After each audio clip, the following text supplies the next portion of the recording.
నమస్కారం, నేను మీ ఆర్కే. మరొకసారి ది మోస్ట్ హై ఛానల్కి మీ అందరికీ స్వాగతం. ఈరోజు క్రైస్తవుల గురించిన విషయాలు కొన్ని మీతో పంచుకోవాలని ఆశపడుతూ ఉన్నాను.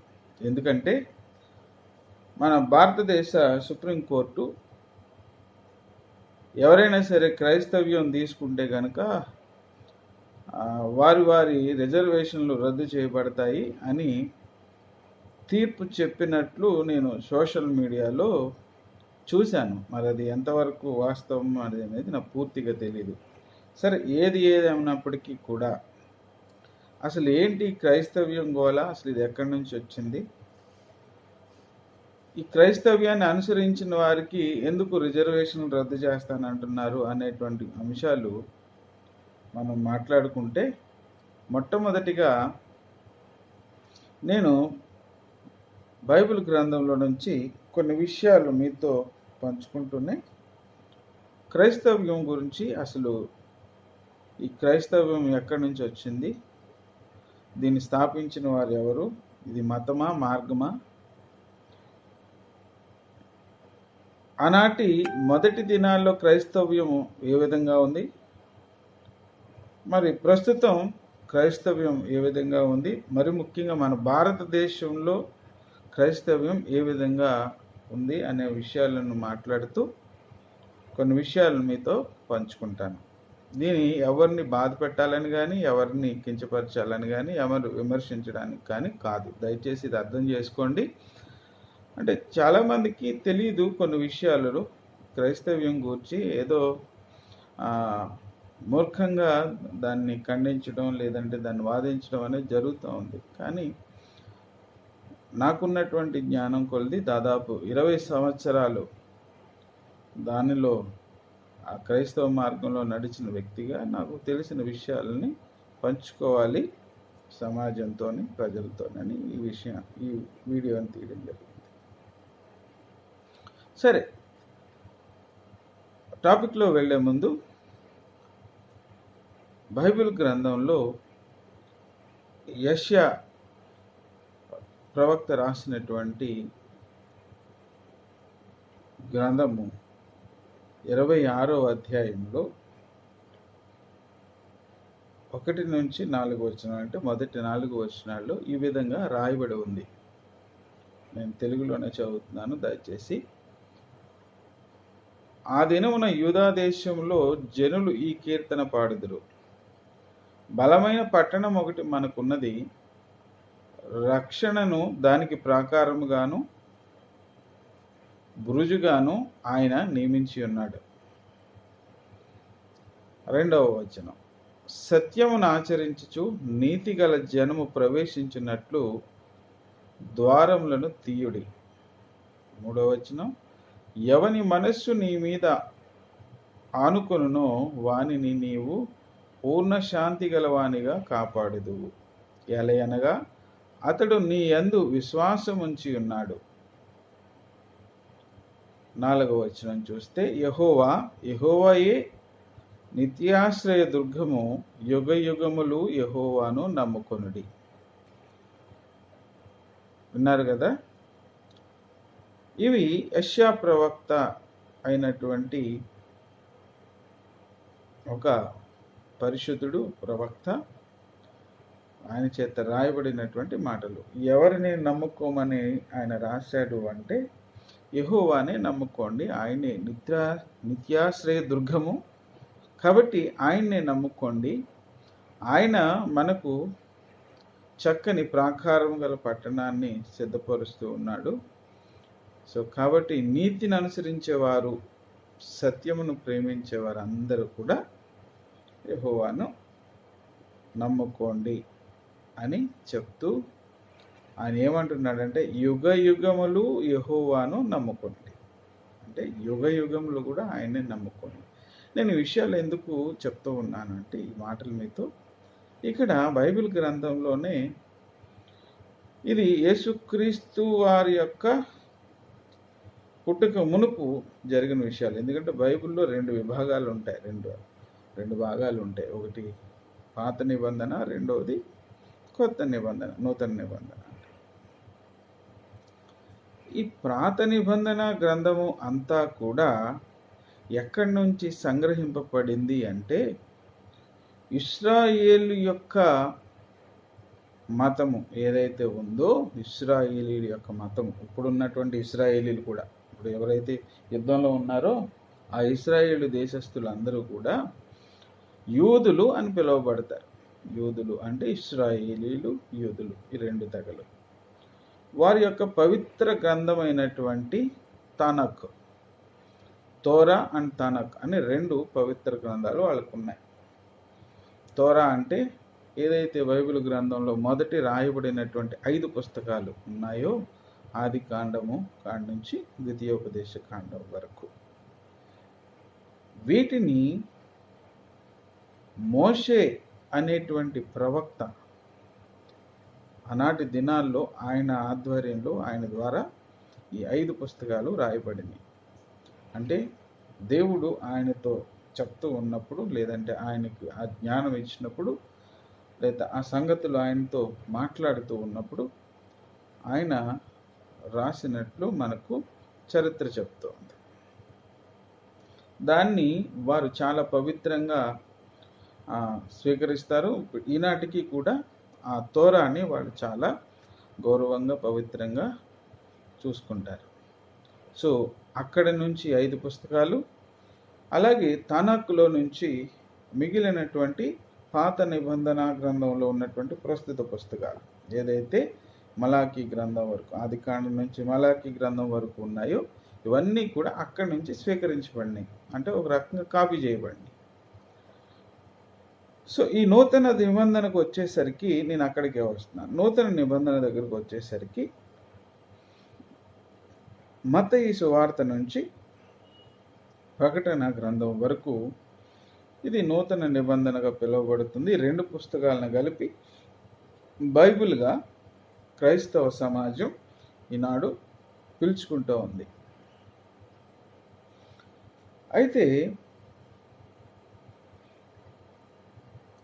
మరి ఈ నూతన నిబంధన గ్రంథంలో వ్రాయబడినటువంటి ఈ క్రైస్తవ్యం, ఎందుకంటే మలాకి వరకు ఏదైతే మనం చదువుతూ ఉన్నామో, చూస్తూ ఉన్నామో ఈ బైబిల్లో, అప్పటి వరకు క్రైస్తవ్యం అనేది లేదు. పోనీ అలాగని యేసుక్రీస్తు ప్రభువారు పుట్టిన దగ్గర నుంచి క్రీస్తు శకం నుంచి మనం చూసుకున్నా ఆయన 33.5 సంవత్సరాలు జీవించారు. సరే, ఆయన సిలువ వేయబడ్డారు, తిరిగి లేచారు, ఇవన్నీ మనకు తెలిసిన చరిత్రే. అది మనం ఒప్పుకున్నా ఒప్పుకోకపోయినా చరిత్రలో అనేక అంశాలు వారు కోట్ చేస్తారు. సరే, ఆ వివాదంలోకి మనం వెళ్ళొద్దు. మరి యేసుక్రీస్తు ప్రభువారు మొదలు పెట్టారా అంటే ఈ క్రైస్తవ మతాన్ని? ఖచ్చితంగా కాదు. ఎందుకంటే యేసు క్రీస్తు అని ఇప్పుడు మనం ఎవరైతే ప్రపంచమంతా పిలుచుకుంటూ ఉన్నామో, ఆయన అసలు పేరు యాషువా. ఆయన పుట్టింది బెత్లెహేము ప్రాంతంలో, మనకందరికీ తెలిసిందే. పెరిగింది నజరేతు ప్రాంతంలో. ఆయన పెరిగిన కాలము, ఆయన పుట్టిన కాలంలో ఆ ప్రాంతంలో, ఆ దేశంలో వాడబడినటువంటి భాష ఏంటి అంటే అరమయిక్ భాష. యేసు క్రీస్తు అని మనం పిలుచుకుంటున్నటువంటి ఆయన మాట్లాడింది కూడా అరమయిక్ భాషలోనే. ఆయన స్వార్థ చేసింది కూడా అరమయిక్ భాషలోనే. నేను ఎందుకు విషయాలు మీకు కోట్ చేస్తూ ఉన్నాను అంటే, మీరు బైబిల్ని మీరు మొదటి పేజీలో మీరు చూసుకున్నప్పుడు అక్కడ స్పష్టంగా రాయబడి ఉంటుంది. ఏమని అంటే, ఇది ఆదిమ హెబ్రూ అండ్ గ్రీకు భాషల నుంచి భాషాంతరం చేయబడింది అని రాసి ఉంటుంది. నాకు తెలిసినంత వరకు ఆదిమ హెబ్రీ అండ్ గ్రీకు భాషల నుంచి దీన్ని తర్జుమా చేసుకున్నారు, ట్రాన్స్లేట్ చేసుకున్నారు. మరి ఈ 2 లాంగ్వేజెస్ నుంచి ట్రాన్స్లేట్ చేసినప్పుడు ఈ పాత నిబంధన గ్రంథం అంతా కూడా ఈ 2 లాంగ్వేజెస్లోనే ఉంది. కానీ నూతన నిబంధన గడకు వచ్చేసరికి ఇక్కడ అరమైక్ భాష మాట్లాడుతూ ఉన్నట్టు, మనం యేసుక్రీస్తు అని మనం పిలుచుకుంటున్నటువంటి ఆయన, ఆ పరిశుద్ధుడు అరమైక్ భాష మాట్లాడారు. దాంట్లోనే ఆయన ప్రకటన చేశారు. ఇంకొక విషయం ఏంటంటే, ఆయన జీవించినంత కాలము కూడా చక్కని యూదా మత సాంప్రదాయాల్ని కొనసాగిస్తూనే దేవుని రాజ్యమును గూర్చిన సంగతులు ప్రకటించారు.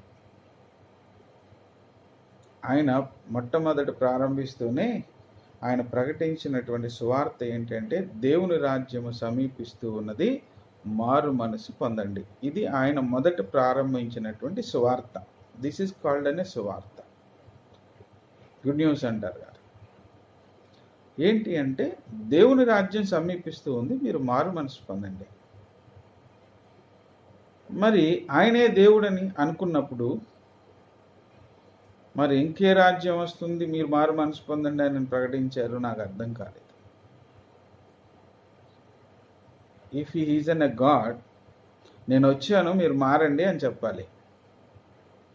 దేవుడిని నేను వచ్చాను కనుక మీరు మారండి అని చెప్పాలి. అది పోయి దేవుని రాజ్యం సమీపిస్తూ ఉన్నది, మీరు మారు మనసు పొందండి అని ఆయన ప్రకటించినట్లు బైబిల్లోనే ఉంది. మత్తయి సువార్తలో మీరు చూసుకోండి, చక్కగా రాయబడి ఉంది. ఓకే, కాబట్టి ఆయన అయితే ఖచ్చితంగా క్రైస్తవ మతాన్ని ప్రారంభించలేదు. ఇంకొక విషయం ఏంటంటే, ఆయన ఉన్నంత కాలము కూడా సద్భక్తి కలిగినటువంటి వ్యక్తిగా, పరిశుద్ధుడిగా, అదే సమయంలో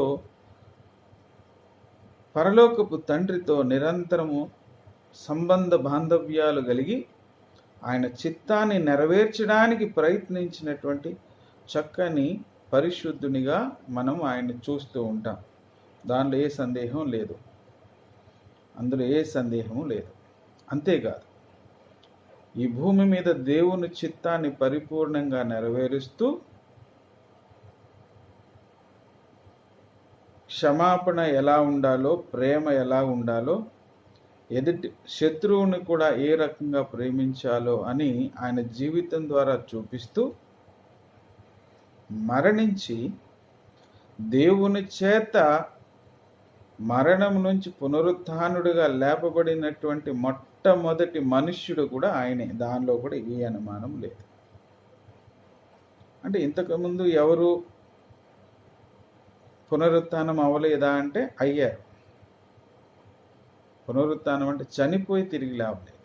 సశరీరులుగా దేవుని దగ్గరికి వెళ్ళిన వారు ఉన్నారు. మన ప్రారంభ దినాల్లో చూస్తే హానోకు అనేటువంటి ఒక మహాపరిశుద్ధుడు దేవునితో నడుచుకుంటూ పరలోకానికి వెళ్ళిపోయాడు. అది బైబిల్ చెప్తా ఉంది.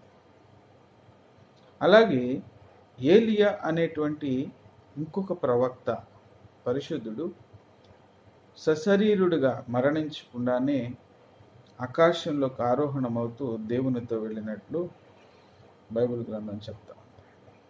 అయితే చనిపోయిన తర్వాత సమాధి చేయబడి మరణము నుంచి తిరిగి లేచినటువంటి మొట్టమొదటి మనుష్యుడు. అంటే మళ్ళా చనిపోకుండా. మరి లాజరు లేపాడు కదండి యేసుక్రీస్తు వారు సమాధి నుంచి. అంటే మరి లాజరు మళ్ళా చనిపోయాడుగా. అనేమి శాశ్వత కాలం లేడు, మళ్ళీ కొన్ని రోజుల తర్వాత మళ్ళా చనిపోయాడు. సో కానీ ఇక్కడ చనిపోయి తిరిగి లేచి ఆకాశంలోకి ఆరోహణమయ్యాడు యేసుక్రీస్తు వారు. కాబట్టి ఆయన మనం రెస్పెక్ట్ చేయాలి. అందుకని ఇస్లాం సహోదరులు కూడా, ఇస్లాంలో కూడా ఆయన పునరుత్థానాన్ని ఎవరు సందేహించరు, కానీ పరిశుద్ధుడిగా దేవుని యొక్క ప్రవక్తగా వారు కూడా గౌరవిస్తారు. ఇక్కడ నేను చెప్పేది ఏంటంటే, యేసుక్రీస్తు వారు క్రైస్తవ మతాన్ని అయితే స్థాపించలేదు. ఇది వాస్తవం.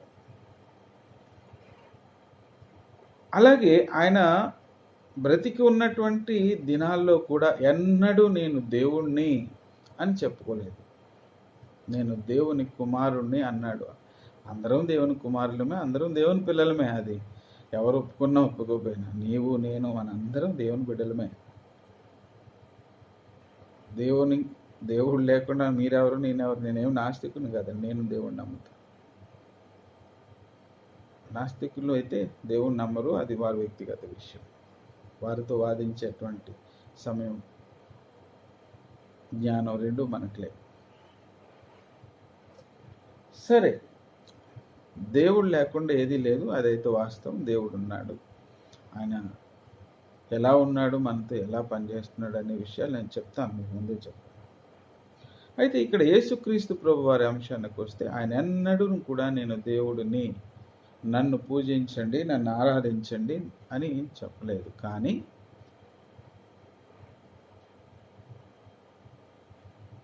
దేవుని చిత్తానికి లోబడి దేవుని మాత్రం ప్రార్థించండి అని, దేవుని చిత్తాన్ని నెరవేర్చడానికి మీరు ఎల్లప్పుడూ సిద్ధంగా ఉండండి అని ఆయన ప్రకటిస్తూ, ఆఖరి సమయంలో కూడా ఆయన దేవుని చిత్తానికే లోబడ్డాడు. అందుకనే ఆయన శిలువ మీద ఉన్నప్పుడు కూడా కొన్ని మాటలు మనం చూస్తాం. తండ్రి, నీ చిత్తమైతే ఈ గిన్నెను నా యొద్ద నుంచి తొలగించు, if it is your will, not for my will అంటాడు. అంటే నా ఉద్దేశాలు ఏమీ లేవు, నువ్వు ఏది చేసినా నా పట్ల ఐఎమ్ రెడీ ఫర్ దట్. అది కమిట్మెంట్. కాబట్టి ఆయన ఎప్పుడూ కూడా ఏ మతాన్ని స్థాపించలేదు, నేను దేవుడిని ఎక్కడా చెప్పలేదు. మీరు చక్కగా జాగ్రత్తగా పరిశీలించి చదివితే బైబిల్ గ్రంథంలో ఎక్కడా కూడా రెండో దేవుడు, మూడో దేవుడు అని లేదు. ఈవెన్ మీరు ఖచ్చితంగా జాగ్రత్తగా మనస్సు పెట్టి మీరు నూతన నిబంధన చదివినా కూడా ఎక్కడా కూడా ఆ విధమైన వ్యాఖ్యలు రాసి లేవు, ఖచ్చితంగా రాసి. మరి ఎవరండి ఈ క్రైస్తవ మతాన్ని స్థాపించింది అంటే, అపోస్తుల, యేసుక్రీస్తు తర్వాత ఆయన శిష్యులు 12 మంది ఉన్నారు కదండి. వారా అంటే వారు కాదు. వారు కూడా ఎక్కడ యేసుక్రీస్తు దేవుడని ప్రకటించలేదు. వారు ఏం ప్రకటించారంటే, యేసుక్రీస్తు పునరుత్థానమును ప్రకటించారు. అంటే, ఒరే బాబు, ఆయన మరణించి 3వ దినాన్ని తిరిగి లేచాడు, సశరీరుడుగా పరలోకానికి ఆరోహణమయ్యాడు, మేము చూసాము, దానికి మేము సాక్షులము. కాబట్టి మనకు కూడా పునరుత్థానము ఉంది. కాబట్టి మనం పరిశుద్ధులుగా జీవించడానికి ప్రయత్నం చేద్దాం. మన మనస్సును దేవుని వైపు తిప్పి పరిపూర్ణమైనటువంటి పరలోకంలో మనం కూడా చోటు సంపాదించుకుందాం. కాబట్టి పరిశుద్ధులుగా జీవించుదాం అని చెప్పారు. మరింతగా దేవుణ్ణి ఆరాధించారు, ప్రార్థించారు. దేవుని ఆత్మ చేత అనేక అద్భుత కార్యాలు చేయగలిగారు. దాంట్లో ఏ సందేహం లేదు. అర్థమవుతుందండి. కాబట్టి మరి వీరు కూడా క్రైస్తవ మతాన్ని ప్రారంభించలేదు, స్థాపించలేదు. మరి ఎవరండి క్రైస్తవ మత స్థాపకుడు అంటే, బర్నబా గారని ఒక ఆయన ఉన్నారు. ఆయన ఈ పౌలు గారిని, అంటే సౌలుగా ఉన్నటువంటి పౌలుగా మారాడు. ఈయన తార్సు పట్టణానికి చెందినటువంటి ఒక వ్యక్తి. మొదటిలో మంచి యూదుడు, మంచి భక్తుడు. అయితే తర్వాత క్రమంలో ఆయన జీవితంలో ఏదో మార్పు జరిగి దేవుడు ఆయనతో మాట్లాడాడని, యేసుక్రీస్తే ఆయనతో మాట్లాడాడని, ఆయన తర్వాత ఆయన కళ్ళు పోయినాయి, తర్వాత చూపు వచ్చింది. ఆ చూపు వచ్చిన తర్వాత కొద్ది కాలం ఎక్కడో సంచరించానని చెప్పేసి తర్వాత వచ్చి బర్నబా గారితో తిరిగి కొంతకాలం ఆయనకి శిష్యరికం చేసిన తర్వాత మరలా తను ఇంటికి వెళ్ళిపోతే మరలా బర్నబా గారు వెళ్ళి పాపం ఆయన్ని తీసుకుని రావడం తార్సు నుంచి అంతియోక అనేటువంటి ఒక పట్టణానికి తీసుకొచ్చాక వారిరువురు కలిసి ఆ అంతియోకి అనేటువంటి పట్టణంలో సంవత్సరం పాటు నిరంతరాయంగా అక్కడ ఉన్నటువంటి వారికి యేసుక్రీస్తును గూర్చి చెప్తూ ఉన్నప్పుడు, సంవత్సర కాలం తర్వాత అంతియోకియాలో ఉన్నటువంటి శిష్యులు మొట్టమొదటిసారిగా క్రైస్తవులని పిలువబడ్డారు. ఇది అపోస్తుల కార్యములు అనేటువంటి పుస్తకంలో 11వ అధ్యాయం మీరు 26వ వచనంలో మీరు చూస్తే ఈ అంశాన్ని మీరు గమనించగలరు. ఏమని అంటే, అంతియోకియాలో ఉన్నటువంటి భక్తులు కాదండి, గమనించండి. అంతియోకియాలో ఉన్నటువంటి శిష్యులు, అంటే ఎవరైతే ఫాలోవర్స్ ఉన్నారో ఈ పౌలుకు బర్నబాకును, వారు మొట్టమొదటిసారిగా క్రైస్తవులుగా పిలువబడ్డారు. అక్కడ ప్రారంభమైంది ఈ క్రైస్తవ్యం. అంటే యేసుక్రీస్తు వారు చనిపోయి పునరుత్థానమై ఆయన వెళ్ళిపోయిన తర్వాత దాదాపు ఒక 70-75 ఏడి అనుకోండి, ఆ మధ్య కాలంలో ఈ క్రైస్తవ్యము అనేది ప్రారంభమైనప్పుడు ఈ క్రైస్తవ్యం యొక్క అసలు విధి విధానాలు ఎలాగుండేవి అంటే,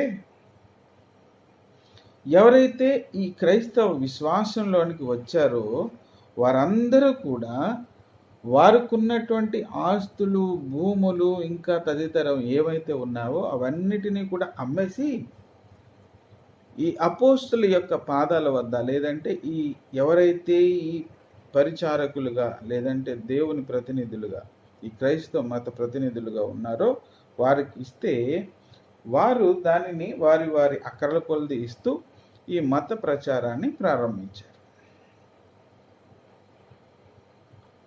అర్థమవుతుందండి? అంటే వారికంటూ ఏది ఉంచుకోలేదు. వాళ్ళు ఉన్నదంతా అమ్మేసి ఆ క్రైస్తవ మత ప్రచారానికి లేదంటే దేవుని రాజ్య వ్యాప్తికని ఇచ్చేసి వీళ్ళందరూ కలిసి ఈ యొక్క కార్యక్రమాన్ని ముందుకు తీసుకెళ్లారు. అంతేకాదు, మీరు ఇంకా గనుక మనం చూస్తే వారికి ఉన్నదంతా ఇచ్చేయడమే కాదు, వాళ్ళందరూ సమిష్టిగా ఉండి ఏ కొదువ లేకుండా ముందుకు సాగినట్లు మనం చూస్తూ ఉన్నాం. అది చూస్తే అపోస్తుల కార్యాలు 4వ అధ్యాయము మీరు 32 నుంచి 35 వచనం వరకు మీరు చూస్తే ఆ అంశాలన్నీ అక్కడ క్లియర్గా ఉంటాయి. నేనేం చెప్పక్కర్లేదు. అంటే క్రైస్తవులకు ఆల్రెడీ తెలుసు, క్రైస్తవేతరులకు నేను చెప్తూ ఉన్నాను. ఎందుకు చెప్తూ ఉన్నానంటే, ప్రారంభ క్రైస్తవ్యం యొక్క ప్రధాన లక్షణం, దాని రూపం అది.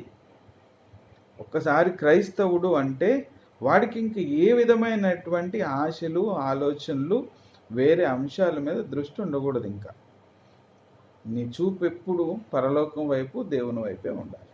వాడే నిజమైన క్రైస్తవుడు. వాళ్ళు అలా చేశారు కాబట్టి ఈనాటి వరకు ఆ పునాదులు స్థిరంగా ఈ రకంగా మనకు ముందుకు సాగుతూ ఉన్నాయి. ఈరోజుకి దాన్ని మనం చూస్తూ ఉన్నాం. ఓకే, అలా కాకుండా మోసం చేయాలని కొంతమంది ప్రయత్నం చేసినప్పుడు కూడా కొన్ని కార్యాలు జరిగాయి. అంటే ఉన్నదంతా అమ్మేసి వాళ్ళకి ఇచ్చినప్పుడు అందరూ దాన్ని సమానంగా పంచుకునేవారు. అయితే దీంట్లో కొంతమంది తెలివైన వాళ్ళు ఏం చేశారంటే, కొంతమంది దగ్గర పెట్టుకుని కొంత ఇచ్చి మనం కూడా అందరితో పాటు సమానంగా అనుభవిద్దామని అననయ్య, సప్పీరా అనేటువంటి ఇద్దరు భార్యాభర్తలు, అననయ్య అనే భర్త, సప్పీరా అనే భార్య, వాళ్ళ పొలం అమ్మి కొంత డబ్బులు దాచుకొని వాళ్ళ దగ్గర కొంత భాగం మాత్రం తెచ్చి అపోస్తుల దగ్గర ఇచ్చారు. పేతురు గారికి ఇచ్చారు. ఇచ్చినప్పుడు దేవుని ఆత్మ ఆయనకి చెప్తుంది అనుకుంటా, మీరు ఇంతకీ అమ్మారా అని అడిగాడు. ఆయన అవును అని అబద్ధం చెప్పాడు. ఆయన చచ్చిపోయాడు. సరే, ఈ విషయం తెలియక మళ్ళీ భార్యను పిలిపించి భార్యను అడిగాడు, అమ్మ మీరు ఇదే అమ్మారా? ఆవిడ కూడా, అంటే ఇద్దరు కూడబలుక్కుని కదా వచ్చారు. అదే సమాధానం. ఆవిడ చనిపోయింది. సో ఎందుకు అంటే నేను ఈ విషయాలు చెప్తూ ఉన్నాను. ఒకవేళ మోసం చేయాలని ప్రయత్నం చేసి దాచుకున్నా అప్పుడు ఆ విధంగా జరిగి భయపడి ఆ సంగతులకి అందరూ కూడా, నమ్ముకున్న వాళ్ళందరూ కూడా ఈ రకంగానే వాళ్ళకున్నవన్నీ అమ్మి ఏది వాళ్ళకు ఉంచుకోకుండా అపోస్తులకి లేదంటే ఆ పెద్దలకి ఇవ్వడం జరిగేది. ఈ సంగతులు చూసిన మిగిలిన వాళ్ళకి భయమేసి, ఇదేం కర్మరా బాబు, ఈ క్రైస్తవ మతంలోకి అంటే ఈ క్రైస్తవ బోధల్లోకి వెళ్తే మనం ఇదంతా అమ్ముకొని ఇవన్నీ మనం ఏమీ లేకుండా ఎలా ఉంటామని చెప్పి చాలామంది దూరంగా పారిపోయారు. అక్కడే అది రాసి పెట్టుంది, నేను చెప్పేది కాదు. అంటే కొంతమంది పారిపోయారు. నమ్మిన వాళ్ళు ముందుకెళ్ళారు.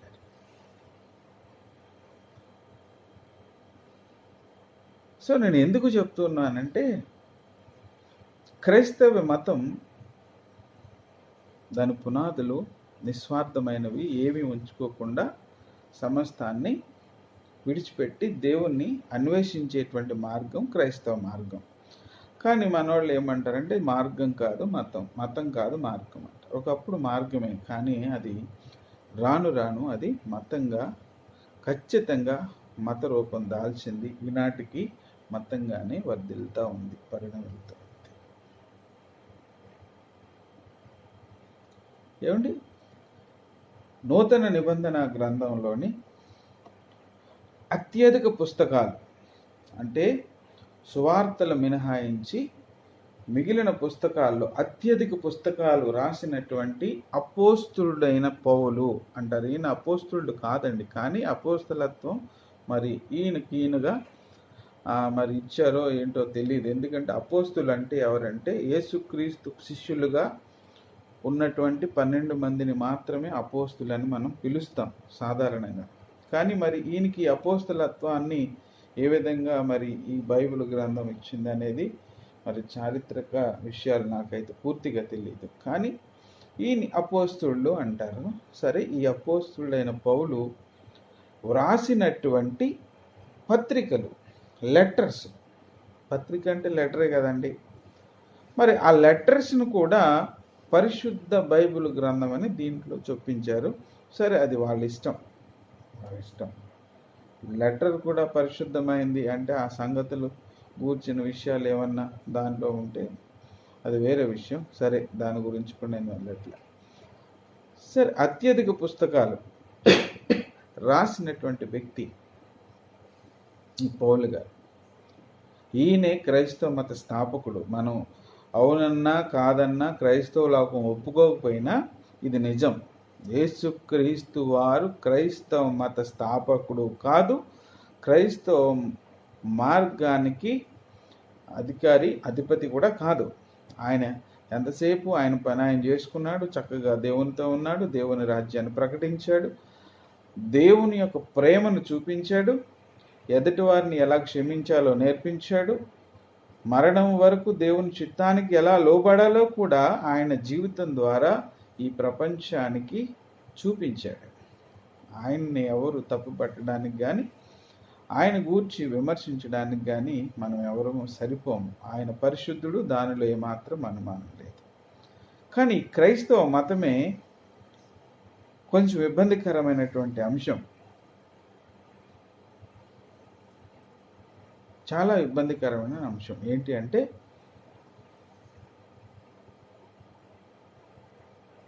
దేవునిగా ఉన్నటువంటి దేవుణ్ణి పక్కన పెట్టి వీరు యేసుక్రీస్తుని దేవునిగా చిత్రీకరించి ఆయన్ని ఆరాధించేటువంటి క్రమాన్ని ఈ ప్రపంచానికి 2000 సంవత్సరాలుగా అలవాటు చేస్తూ చేస్తూ చేస్తూ రుద్దుతూ ఈనాడు యేసే నిజమైన దేవుడు అనేటువంటి స్లోగన్ తీసుకుని వచ్చి మిగిలిన వారందరూ అబద్ధం, యేసే నిజమైన దేవుడు అని ఒక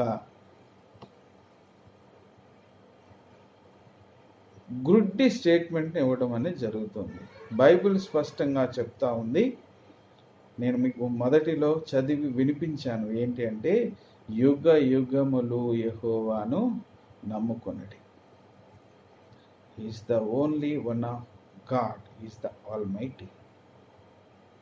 మీరు ఒప్పుకున్నా ఒప్పుకోకపోయినా ఈనాడు ఇస్లామిక్ సహోదరులు ఆరాధిస్తున్నటువంటి అల్లాహ్ అని పేరు పెట్టుకుని వారు కూడా ప్రత్యేకంగా ఒక చక్కని మహమ్మద్ ప్రవక్త వారి ద్వారా వచ్చినటువంటి ఖురాన్ను తీసుకుని వచ్చిన దీని ప్రారంభంలోకి మనం వెళితే మొదటి కాలాల్లో అబ్రహాము సంతానముగా ఉన్నటువంటి ఈ యూదులు, ఇశ్రాయేలీలు కానీ అలాగే ఇష్మాయేలు సంతానముగా ఉన్నటువంటి మనం ఇప్పుడు పిలుచుకుంటున్నటువంటి అరబ్బీలు, అలాగే ఇస్లాం సహోదరులు కానీ వీరందరూ కూడా అబ్రహాం సంతానమే. మనం ఎవరు అంటే మనం అందరం అన్యులు. మనకి ఆ ఇశ్రాయేలు యొక్క చరిత్రకి ఈ యొక్క ఇస్లాం సహోదరులు అరబ్బీల యొక్క చరిత్రకి మనకి సంబంధమే లేదు. మనం అన్యులు ఏమండి. అబ్రహాము గారి యొక్క మొదటి భార్య అయినటువంటి షారాయి, రెండవ భార్య అయినటువంటి ఎవరు, మన హాగరు గారు, వీరిద్దరూ కూడా అబ్రహాము గారి యొక్క భార్య. మొదటి భార్య షారాయి ఐగుప్తు దేశంలో వీరు ఉన్నప్పుడు అక్కడ ఫరో షారా గారికి పెళ్ళి అవ్వలేదేమో అనుకుని, అంటే ఈయన అబ్రహాం గారు తన సహోదరిని పరిచయం చేయడం వల్ల తను భార్యగా చేసుకోవడానికి తీసుకెళ్ళినప్పుడు దేవుడు ఆ యొక్క ఫరోను మొత్తినప్పుడు భయపడి తను చేసిన తప్పుకు ప్రాయశ్చిత్తంగా అబ్రహాముకు తన భార్య అయినటువంటి సారాయిని అప్పగిస్తూనే తనకు కొన్ని బహుమానాలను ఇచ్చాడు. కొంత సంపదనిస్తూ దానిలో భాగంగా ఈ సారాయి యొక్క అసిస్టెంట్గా, లేదంటే తన బాగోగులు చూడడానికి, ఏదైతే తను ఫరో ఇంటిలో ఉన్నప్పుడు తన బాగోగులు చూసినటువంటి తన పరిచారిక ఎవరైతే హాగర్ ఉన్నారో అదే హాగర్ని తను పంపించేసేటప్పుడు ఆమెను కూడా తనకు తోడుగా ఇచ్చాడు. అంటే ఆ రోజుల్లో బానిసలు లేదంటే పనివారిని కూడా సంపదగానే చూసేవారు. కాబట్టి ఆ విధంగా హాగరు వీరి ప్రయాణంలో చేరడం జరిగింది. తర్వాత క్రమంలో చరిత్ర తెలిసిన వారందరికీ తెలుసు, చాలా కాలం అబ్రహాముకి సంతానం లేకపోవటం, వృద్ధుడు కావడం. ఆ సమయంలో షారా గారే స్వతహాగా నిర్ణయం తీసుకుని దేవుని చిత్తాన్ని వ్యతిరేకించి, దేవుని చిత్తాన్ని వినకుండా, లోబడకుండా అవిశ్వాసంలోకి వెళ్ళి తన భర్త అయిన అబ్రహామును ఒప్పించి ఈ హాగర్ గారిని భార్యగా అప్పగించింది ఆమె. సరే, ఇది చరిత్ర. హాగరుకు అతనికి పిల్లలు పుట్టడం, ఆయన పేరు ఇష్మాయేలు. అక్కడి నుంచి వచ్చిన వారే మన ఇస్లామిక్ సహోదరులు కానీ, అరబ్ సహోదరులు కానీ, ఇప్పుడు మనం చూస్తున్నటువంటి ఇస్లామిక్ సామ్రాజ్యం. మిగిలినటువంటి యూదులు, ఇజ్రాయిలు, ఇప్పుడు ఏదైతే యుద్ధం జరుగుతుందో అది ఖచ్చితంగా అన్నదమ్ముల యుద్ధమే. అది మనం అవునన్నా కాదన్నా అది వాస్తవం. ఎందుకు జరుగుతుంది అంటే, మహాభారతం ఎందుకు జరిగింది? మహాభారతం ఎవరి మధ్య జరిగిందండి? కౌరవులు పాండవులు ఎవరండి? శత్రువుల, అన్నదమ్ములేక. ఎందుకు జరిగింది? దాని కారణాలు లోతుకెళ్తే అనేకం. సరే, కాబట్టి వారంతా అన్నదమ్ములే. మరి తర్వాత కాలక్రమంలో ఈ క్రైస్తవ్యం అక్కడి నుంచి వచ్చింది. ఇప్పుడు దానికి ప్రామాణికం మొదటికి ఏదైతే ఓల్డ్ టెస్ట్మెంట్ ఉందో అదంతా కూడా తోరా, చెప్పాను కదండి, తనాక్ నుంచి తీసుకొచ్చింది. అలాగే మహమ్మద్ ఎవరు మన ప్రవక్త గారు కూడా కొంత భాగం దానిలోని సంగ్రహించిందే ఉంటుంది. తర్వాత వారి రూల్స్ అండ్ రెగ్యులేషన్స్, ఎందుకంటే యూదులు, ఇశ్రాయేలీలు ఎవరిని కలుపుకోలేదు. మేమే దేవుని బిడ్డలం, మేమే దేవుని సంతానం, మేము మాత్రమే ఆశీర్వదింపబడిన వారమని ఆనాడు ఎవరిని కలుపుకోలేదు, ఈనాడు వాళ్ళు ఎవరిని కలుపుకోరు, ఎవరిని రానివ్వరు.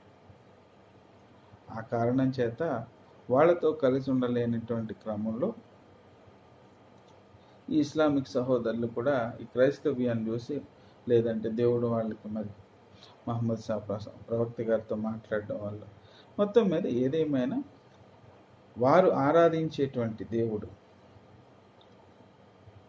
ఈనాడు యూదులు, ఇశ్రాయేలు ప్రజలు ఆరాధించేటువంటి దేవుడు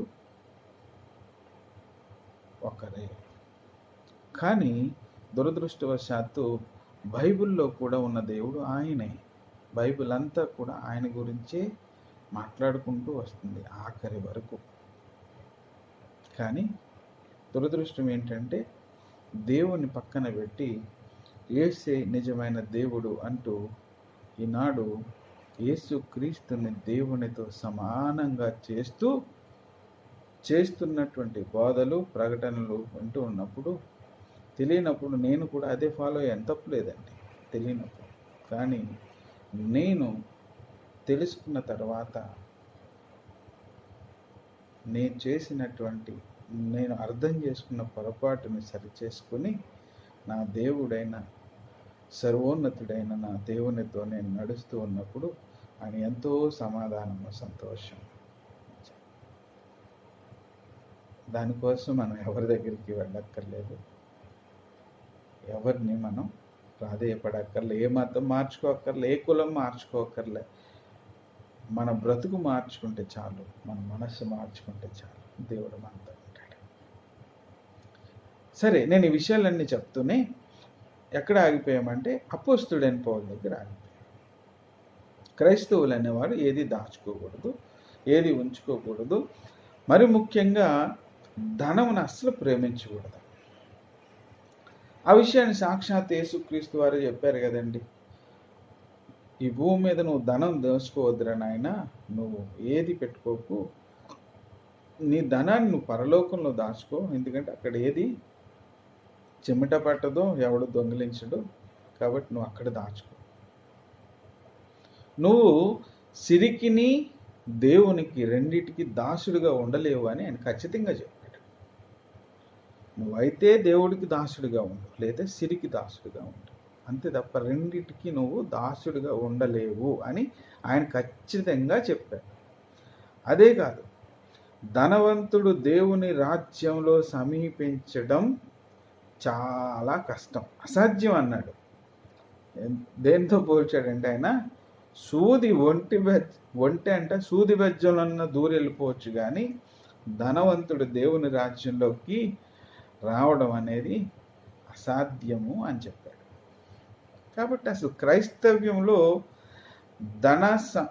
ధనాన్ని సమకూర్చుకోవడం, ధనార్జన అనే మాటే లేదు. నేను ఆ విషయం కోసమే ఇవన్నీ చెప్తున్నా. క్రైస్తవ మతంలో కానీ, క్రైస్తవ్యంలో కానీ, క్రైస్తవ మార్గంలో కానీ ధనార్జన, నాది, నేను అనేదానికి తావే లేదు. దానికి ఎగ్జాంపుల్ ఒకటే, మీకు అపోస్తులైన పౌలు గారి గురించి చెప్తూ నేను వేరే డైవర్ట్ అయ్యాను. అపోస్తులైన పౌలు క్రైస్తవ మత స్థాపకుడు, అనేక సంఘాలకు నిర్మాణకుడు, ఎంతోమంది ధనవంతులు స్నేహితులుగా కలిగినటువంటి వ్యక్తి. ఆ రోజుల్లో రాజకీయ ప్రముఖులు సైతం ఆయనకు స్పాన్సర్ చేసినటువంటి పరిస్థితులు ఇవన్నీ మనం చూస్తాం. అయితే ఆయన ఆఖరి దినాల్లో కూడా మీరు చూస్తే అపోస్తుల కార్యములు ఆఖరి అధ్యాయం 28వ అధ్యాయంలో చూస్తే 30-31 వచనాల్లో ఆయన అద్దె ఇంటిలో ఉంటూ దేవుని వాక్యాన్ని బోధిస్తూ తన దగ్గరకు వెళ్ళేటువంటి వారికి ఆతిథ్యం ఇస్తూ దేవుని రాజ్యమును గురించిన సంగతులు ప్రకటిస్తూ ఉన్నాడు అని రాయబడి ఉంటుంది. అంటే మరి అపోస్తులైన పౌలు గారు అంత పరిచర్య చేసినటువంటి మహాపరిశుద్ధుడు, క్రైస్తవ మతానికి బీజం వేసినటువంటి వ్యక్తి, ఆయనే ఆఖరి వరకు అద్దె ఇంట్లో ఉన్నాడు. ఆయన స్వతహాగా ధనవంతుడేనండి. అపోస్తుడైన పౌలు అనేటువంటి వ్యక్తి ఫస్ట్లో వ్యాపారవేత్త, తనకు డబ్బున్నవాడే, ధనవంతుడే. ఈ మతంలోనికి వచ్చిన తర్వాత కూడా ప్రవక్తగా, ఈ అపోస్తుడిగా ఆయన చాలా నేము అన్నీ ఉన్నవాడు. ఎంతో డబ్బును ఎన్నో సంఘాల దగ్గర నుంచి కూడా ఎంతో ఈ స్పాన్సర్షిప్ని, డబ్బుల్ని లేని వాళ్ళకి పంచడానికి ఎన్నో రకాల కార్యక్రమాలు ఆయన చేతుల మీద చేసినవాడు. కానీ ఆయన కూడా ఆఖరి వరకు అద్దె ఇంట్లోనే ఉన్నాడు. నేను ఎందుకు చెప్తున్నానంటే, ప్రస్తుత క్రైస్తవ సమాజం యొక్క పరిస్థితులు మీరు గమనించండి ప్రియులారా, సహోదరులారా. మీ సేవకులు ఎలాగున్నారు, మీ క్రైస్తవ జీవితాలు ఎలాగున్నాయి, భ్రష్టు పట్టిపోని అనేది మీరే ఆలోచించుకోండి. క్రైస్తవుడు అనేవాడికి నాది, నేను అనే భావన ఉండకూడదు. ఉన్నదంతా దేవునికి ఇచ్చి దేవుని రాజ్యాన్ని నిర్మించేటువంటి క్రమంలో మీకున్నదంతా అప్పగించాలి. అదే సమయంలో సేవకుడిగా ఉన్నవాడు కూడా ఆఖరి వరకు ధనాన్ని ప్రేమించకుండా రాజ్యాన్ని కట్టడానికి, అంటే మీ మతాన్ని నిర్మించడానికి పనిచేయాలి. అదే కదా మనం చూస్తూ ఉంది ఆదిమ క్రైస్తవ సహవాసం. కానీ మీరు నాయకులుగా పరిశుద్ధులుగా చెప్తున్నటువంటి పౌలు వంటి వారు చేసినటువంటి పరిచర్య, మరి మీ సేవకులు ఎలాంటి భేదవారు? ఎంతసేపు ఇవ్వండి ఇవ్వండి ఇవ్వండి ఇవ్వండి, స్వచ్ఛమైన వాక్యం మా దగ్గర ఉంది, లేదంటే మాకు ఇవ్వండి, దశం భాగాలు ఇవ్వండి, మీకు అదే ఆశీర్వాదం. అలాగే విశ్వాసులుగా ఉన్న మీ జీవితాలు ఎలా ఉన్నాయో చూసుకోండి. స్వార్థం. ఎన్ని సంవత్సరాలు వాక్యం విన్నా, ఎన్ని సంవత్సరాలు మీరు ప్రార్థన చేసినా, నేను, నా కుటుంబము, నా పిల్లలు, నా ఇల్లు, నా ఉద్యోగం, సంపద. అంటే మీరేం ఆలోచిస్తున్నారంటే ఉద్యోగం వచ్చేస్తేనో, గట్టిగా డబ్బు సంపాదించేస్తేనో, కార్లు కొనేస్తేనో, బంగారం కొనేస్తేనో అది ఆశీర్వాదం అని మీరు అపోహలో ఉన్నారు సహోదరులారా. ఆశీర్వాదం అంటే అది కాదండి. దేవుణ్ణి సంపాదించుకోవడం, దేవుని రాజ్య నిర్మాణం కోసం అహర్నిశలు పనిచేయడం, ఆపదలో ఉన్న వారికి సహాయం చేయడం, ఆకలిగా ఉన్న వాడికి భోజనం పెట్టడం. అర్థమవుతుందండి? ఎల్లప్పుడూ నీతిని అనుసరించి జీవించడం, సత్యము అనుసరించడం, ఇవి కదా మనం సంపాదించుకోవాల్సింది. అన్నిటికంటే ముఖ్యంగా పునరుత్థానుడైన యేసును వెంబడిస్తూ ఇక్కడ చనిపోయి మరలా సజీవులుగా లేచి సర్వోన్నతుడైన దేవుని సన్నిధిలో నిత్యము జీవించేటువంటి ఆ గొప్ప అవకాశాన్ని అందిపుచ్చుకోవడం. నేను మొదటి చదివిన యెషయా గ్రంథం 26వ అధ్యాయాన్ని అవకాశం ఉంటే చదవండి క్రైస్తవులంతా. మృతులైన వారు మరలా తిరిగి లేస్తారు. శవములు, మన వారి యొక్క చచ్చిన శవాలు మళ్ళా బ్రతుకుతాయి. పూర్తిగా మీరు చదవండి, అనేక అంశాలు దాంట్లో ఉంటాయి. ఆ పునరుత్థానం కోసం మనం పాటుపడాలి. ఇక్కడ ఎంతకాలం బ్రతుకుతామండి? 60 సంవత్సరాలు, 70 సంవత్సరాలు, మహా అయితే 80 సంవత్సరాలు మన ఆయుష్కాలం. మన పరిస్థితులను బట్టి, మన మంచితనాన్ని బట్టి, మనం చేస్తున్నటువంటి వాతావరణ కాలుష్యాన్ని బట్టి, మనం తింటున్నటువంటి కలుషిత ఆహారాన్ని బట్టి మహా అయితే 70, ఇంకా మంచోడు అయితే 80. తర్వాత నువ్వు సంపాదించిన ఆస్తులు, మీరు సంపాదించి కూడబెట్టినటువంటివి ఎవరు పట్టుకెళ్ళిపోతామండి? ప్రపంచ విజేత అయిన అలెగ్జాండరే చనిపోయేటప్పుడు, బాబు నా 2 చేతులు పైకి పెట్టండి, ఎందుకంటే నేను వెళ్ళేటప్పుడు ఏం పట్టుకెళ్ళలేదని ప్రపంచానికి తెలియాలని చెప్పి చనిపోయాడట అంట. నాకు తెలియదు చరిత్ర. ఒకప్పుడు మనం ఎరగినటువంటి ఎంతోమంది రాజులు బంగారు రథాలతోనూ, బంగారు మంచాల మీద, బంగారంతో చేసినటువంటి మేడల్లో జీవించిన రాజులు ఎంతోమంది ఉండుంటారు. చరిత్రగా మనం కలిసిపోయారు. ఎవడన్నా ఉన్నాడంటే ఎవడో ఉంటాడు. ఈరోజు సమాజంలో ప్రముఖులని చెప్పుకుంటూ మిలియనియర్స్ అన్న వాళ్ళు కూడా ఒకరోజు కనుమూయవలసిందే. ఎవ్వడూ ఏం పట్టుకెళ్ళారు. మరి ఏంటి మనం సంపాదించి? ఎందుకు దేవుడు మనల్ని భూమి మీద మనుషులుగా పుట్టించాడు అంటే, ఆయన వలె, ఆయనతో మనం కూడా శాశ్వత కాలము ఆయన బిడ్డలుగా ఉండాలని కోరుకుంటూ ఉన్నాడు. ఇది పాఠశాల. ఈ భూమి మనకు పాఠశాల. జాగ్రత్తగా నేర్చుకుని పరీక్ష రాసి తిరిగి పాస్ అయ్యి మళ్ళా వెళ్ళాల్సిందే. పాస్ అవుతామా, ఫెయిల్ అవుతామా, అది మన చేతుల్లోనే ఉంది. దేవుడు మన స్వతంత్రులుగా చేశాడు కాబట్టి. సరే ప్రియులారా, నేను ఎందుకు ఇదంతా చెప్తూ ఉన్నానంటే, ఈనాడు క్రైస్తవ్యం ఆల్రెడీ భ్రష్టు పట్టిపోయింది. ఏమండి, మీరు కోటాను కోట్లు లక్షలాది రూపాయలు సంపాదిస్తున్న సేవకులు, సంపాదించిన వారు, కోట్లు సంపాదించిన వారు ఎంతోమంది అలా మన సమాజంలో ఉన్నారు. వారందరూ అగ్రకులాలకు చెందిన వారే. ఇప్పుడు రిజర్వేషన్లు ఉంటే ఏంటి, తీసేస్తే ఏంటి? మీకేమి బ్రాహ్మణ కులస్తులకి రిజర్వేషన్లకు సంబంధం లేదుగా. మీకు లేకపోయినా ఏమి ఇబ్బంది లేదు కదా. తీర్పు వల్ల మీకు వచ్చిన నష్టం ఏం లేదు. అయితే గీతే పాపం తెలుసో తెలియకో మీ మాటలను నమ్మి మీ వెనకాల పడుతున్నటువంటి ఈ సామాన్య ప్రజలు, సామాన్య ప్రజలు, దళిత వర్గాలకు చెందిన మా సహోదరులు ఎవరైనా ఉంటే వారికి ఇబ్బంది. పాపం వాళ్ళకి రిజర్వేషన్లు కావాలి. ఎందుకంటే వారు అనుభవించేదే పేదరికం, తరాలుగా అణిచివేయబడ్డారు. ఇప్పుడిప్పుడే ఏదో కొద్దో గొప్ప మంది చదువుకుని బయటపడతా ఉన్నారు. ఇప్పుడిప్పుడే చదువుకుని బయటపడతా ఉన్నారు. వాళ్ళని కూడా మీరు ఈ మతమౌఢ్యంలోనికి లాగి లేనిపోని తలకపోట్లలో వాళ్ళని తీసుకెళ్ళి ఇప్పుడు వాళ్ళ దగ్గర ఉన్న ఈ రిజర్వేషన్ కూడా లాక్కుంటే వాళ్ళు మళ్ళా ఇంకొక 50 సంవత్సరాలు వెనక్కి వెళ్ళిపోతారు.